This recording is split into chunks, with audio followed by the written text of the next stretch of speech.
Guys, I am Michael the Madman Mohamed, the most batshit fucking bazonkers gamer on planet Earth. That's me, motherfuckers. So you guys seem to like it when I make these videos in the car for some reason. So I might just try doing that a little bit more often. As you can see, I'm parked here in a dimly lit fucking parking lot in the middle of the night. It's literally like 1:30 a.m. I got some Nicholas Winding Refn neon lights in the background for you fuckers. Let's get this shit started. Alright, so today's video is going to be about why Death Stranding is undoubtedly Game of the Year 2019, whether or not you like it. And yes, this is in a year where Call of Duty just came out with the best game they've ever released in that franchise, Modern Warfare. Yes, this is a year where we had stuff like Devil May Cry, where we had Sekiro, we're gonna have a Pokemon game.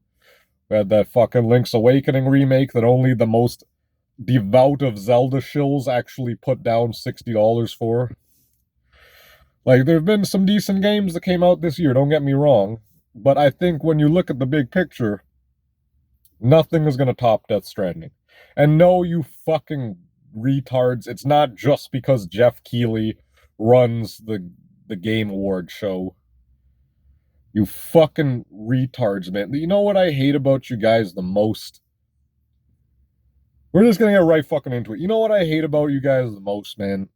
It's the fact, and I'm talking specifically about the people who use these terms like Kojima drones, Kojima stands, Kojima this, like I don't even know. Like, Kojima is like Big Boss himself with a fucking metal horn sticking out of his head with like one eye on a fucking ship building his own private army of Kojima drones to go out and conquer the gaming universe. God, you people are fucking retarded, man. Jesus Christ, bro. Like, here's what it is, man. Like, I see you people who use these terms, like Kojima drones, Kojima stands, you fucking unoriginal thinkers. You incredibly fucking boring NPC-ass motherfuckers. You are non-player characters in this game called life, alright? And don't you ever fucking forget it. Real shit. So, this is the deal. This is why this is Game of the Year 2019, whether you like it or not. Like, here's the thing, man. I see fucking people going off, like, they see, like, the IGN score, they see whatever fucking score, they see some random Australian guy gave it a 3 out of 10 or some shit, and they're going off like, oh my god, the absolute state of Kojima stands. Oh my god. Damage control imminent. Alright, here's the fucking thing that I know about you guys. I know that not one of you fucking guys has actually played through Metal Gear Solid 1, 2, 3, and 4. And I'm not gonna count 5. For one key reason. Because, even though it was directed, and produced, and edited, and written by Hideo Kojima, Metal Gear Solid 5 is not a Hideo Kojima game. And you know why? It's not just because Konami took Hideo Kojima's name off of the cover of the box. It's also because they changed the actual foundation. They changed the actual content that Hideo Kojima wanted to present to the audience. If Kojima cannot present exactly what he wants to the audience, then guess what? It's not really a Hideo Kojima game, okay? As much as I like Metal Gear Solid 5 and think it's one of the best games of this generation, it was obviously lacking in a lot of things that Hideo Kojima games usually have. There was obviously a lot cut out of it. Not just the ending, just overall things were removed from this game, leaving it in a permanently incomplete state. It's always, unfortunately, going to be a Konami game, not a Hideo Kojima game. Metal Gear Solid 1, 2, 3, and 4 are Hideo Kojima games. They don't even need the writing on the box. They are exactly what Hideo Kojima wanted to put into the game. They got all his approval. He was proud of them. He was happy with the final product.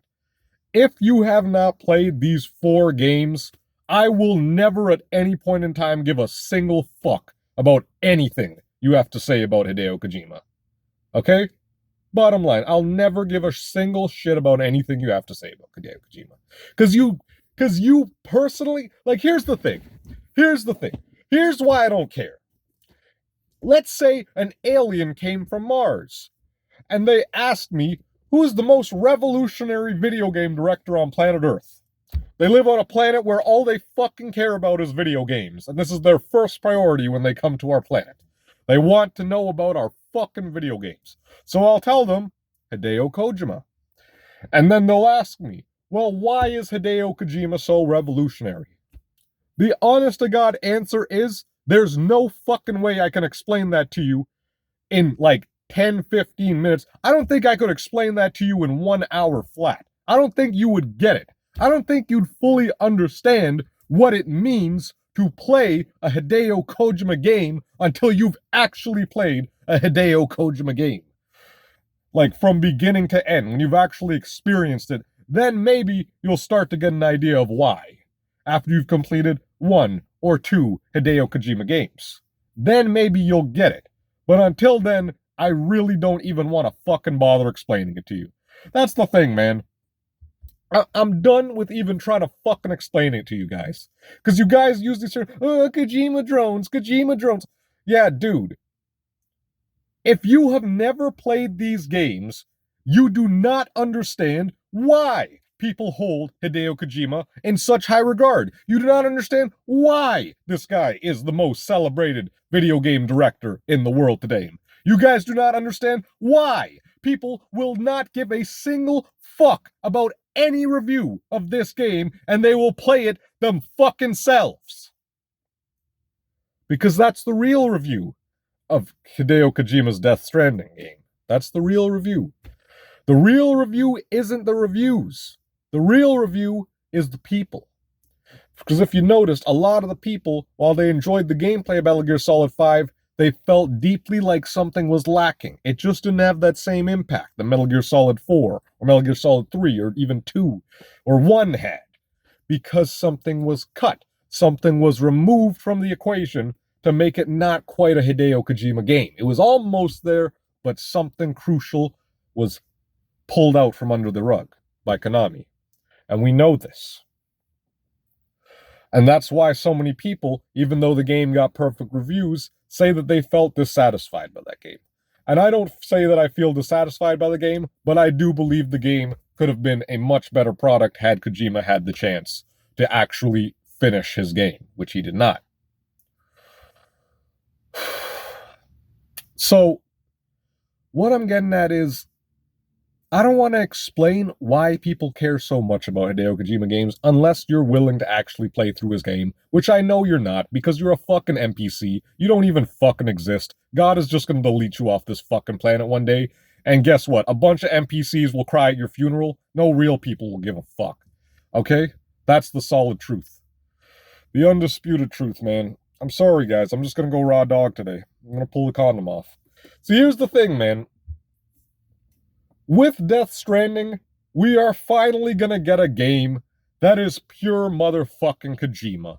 There's nobody watching the checkbooks. There's nobody looking over his shoulders. There's nobody even telling him that the game has to be enjoyable or something. I see some people comparing Hideo Kojima to, I think his name is Neil Druckmann. I believe he's the director of The Last of Us. And honestly speaking, I feel this is a very unfair comparison. Because Neil Druckmann literally says that he doesn't want his games to be fun. Hideo Kojima says he does want Death Stranding to be fun. He's literally said this. He wants players to have fun with Death Stranding. It may just not be the kind of fun that you're used to or that everyone's capable of enjoying. And guess what? That's okay. It's okay if not everyone enjoys it.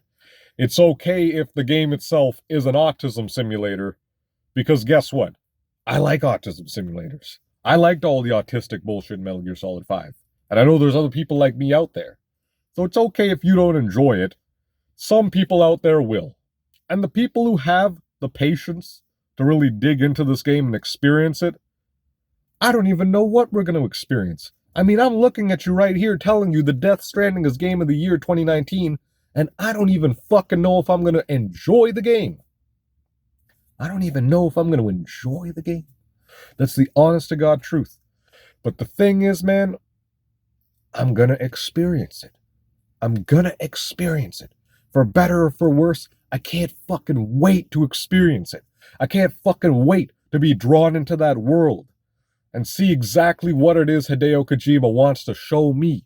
Whether it's going to excite me, whether it's going to disgust me, whether it's going to make me feel sad, whether it's going to make me feel happy, whether it's going to make me laugh, whatever it is.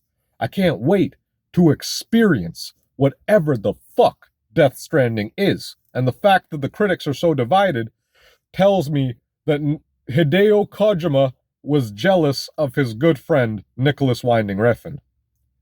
Nicholas Winding Refn, for you who don't know, I mentioned his name earlier in the beginning of the video, he is a director.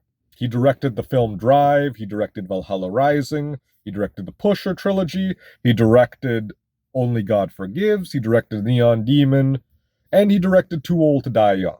And the one thing that all of these films have in common, along with other Refn tropes, is that they are all films that were, for the most part, highly divisive, some more than others. If you've never watched a Nicholas Winding Refn film, I might recommend Drive to start out, because that's known as the most accessible, the most mainstream, the biggest box office gross. It's the most normie of the Nicholas Winding Refn movies. But if you want some real hardcore Refn, I would suggest that you watch the Neon Demon, because the Neon Demon and Only God Forgives are both films that made the audience at the Cannes Film Festival. It made both people walk out of the theater, it made people boo the movie, and it also made people stand up and applaud the movie. So you got to imagine what it means when a film is so out there and presents something so bizarre that some people are absolutely revolted and get up out of their chairs and leave the theater. Some people are so pissed off that they watch this movie, they start booing at the screen, and other people enjoyed the experience so much they gave Refn a standing ovation. And some people, like, that's the true hallmark of a real Refn work, is that some people will say, this is a masterpiece, and the person right beside them will be, this movie sucks shit, this movie's retarded. That is the hallmark of a Nicholas Winding Refn movie, because it's something that presents something to you. It presents some kind of experience to you that one way or another, you're going to feel something. You're going to have some kind of impact. That's real art, man. Real art will make the viewer, the audience member, or in this case of a video game, the player, feel or experience something. It may be positive, it may be negative, it may be a mix of these things, but you will experience something in the process of watching a Nicholas Winding Refn movie. And I think that Hideo Kojima saw how the Neon Demon and Only God Forgives and stuff were getting highly mixed, highly divisive reviews, despite being works of absolute kino. That's why he got jealous of his friend Nicholas Winding Refn, and he decided to invite him to do motion capture to play a character named Heartman in his own work of divisive video game kino. And that is why Death Stranding is going to end up being Game of the Year 2019.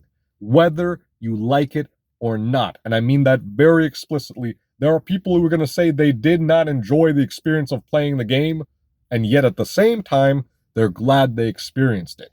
Because the game had something to teach you. The game had something to show you. The game had an idea to express.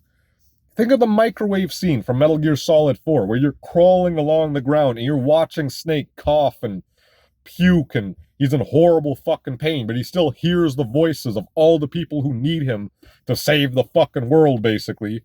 And that's why he keeps persevering. People cried playing that scene in the game, man.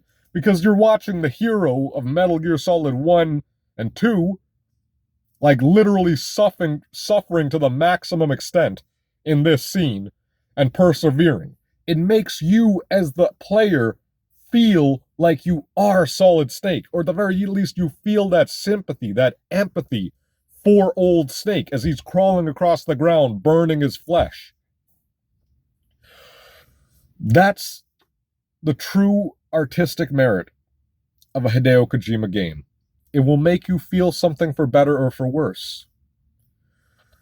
And that's why we know that this game is going to end up being Game of the Year. Because it's going to start a conversation. People are going to play this game. And for those of you who think the sales of this game are going to be negatively impacted by whatever the Metacritic score is, by whatever this website or that website decided to give it, you guys really don't understand Kojima fans. I think every person, I think 95% at least, of people who have played through the Metal Gear series and enjoyed it will end up buying this game. Because they've experienced what it is Hideo Kojima can put out there. And they're going to want to experience more of it. That's the thing. When an artist is that great at creating something, sometimes you'll just give them the blind purchase. You'll just give them the blind listen of if it's an album. Like, look at Kanye. Kanye just made an album that's 26 minutes of him rambling about how much he loves Jesus. And it's totally a great album. It has some great music. But, you know, it's also very controversial because of what it is. And yet at the same time, #1 on Billboard. Because he's a true artist and people trust Kanye. They trust him to make an interesting album to listen to, whether you like it or not. I like the album. I don't think I'll listen to it very many times because I'm just not down to listen to that much gospel every day of the week. But I enjoyed the experience. And I thought it was very thoughtful, and I feel like I got a piece of Kanye West's soul through that album. In the same way, you're going to get a piece of Hideo Kojima's soul through this game. And probably a bit of the souls of all these actors, and the writers, and the artists, and everybody who contributed into this project. People say Kojima's arrogant because he likes to call it a Hideo Kojima game, but they don't realize he was behind the scenes in everything, man. In the end, the reason why Death Stranding is Game of the Year 2019 is because there's going to be no other work of art that can compare to it. No other work of art that can claim to have gotten so much of a reaction out of people. And honestly speaking, this is my little spiel about why I don't like game reviewers, why I don't pay attention to game reviews. Guys, if you haven't already, please watch Tim Rogers' review of Death Stranding. It is the only review of Death Stranding you need to watch. It is an hour long of basically, it's not even really a review, man. It's like, it's a review, but it's also the experience of being Tim Rogers, a guy who's like mad autistic and speaks 4 languages and has read all the great works of literature and watched all the great films, and also has met Hideo Kojima, and is also obsessed with Hideo Kojima, and also obsessed with Death Stranding. And he made an hour-long review video that is so completely different in approach to every other professional reviewer out there. That's the reason why I will only really listen to people like Tim Rogers or other people who think outside the box and are clearly thinking very critically when they critique games. Not just about like the story or the art or anything, but the game design and all those aspects of it. Why I don't like game reviewers? First of all, like 90% of them suck dick at video games. I'm sure a lot of you guys have seen that video of some guy who's a professional reviewer reviewing Cuphead, and he can barely fucking make it through the tutorial level, and he gave it a negative score because he couldn't fucking beat the game. There's another review by some guy who was reviewing Doom 2016, and he's like getting fucked up by like level 1 enemies. He has like no aim, no motor skills. This is a professional video game reviewer. What's the point of having games reviewed by professionals who can't even fucking play video games?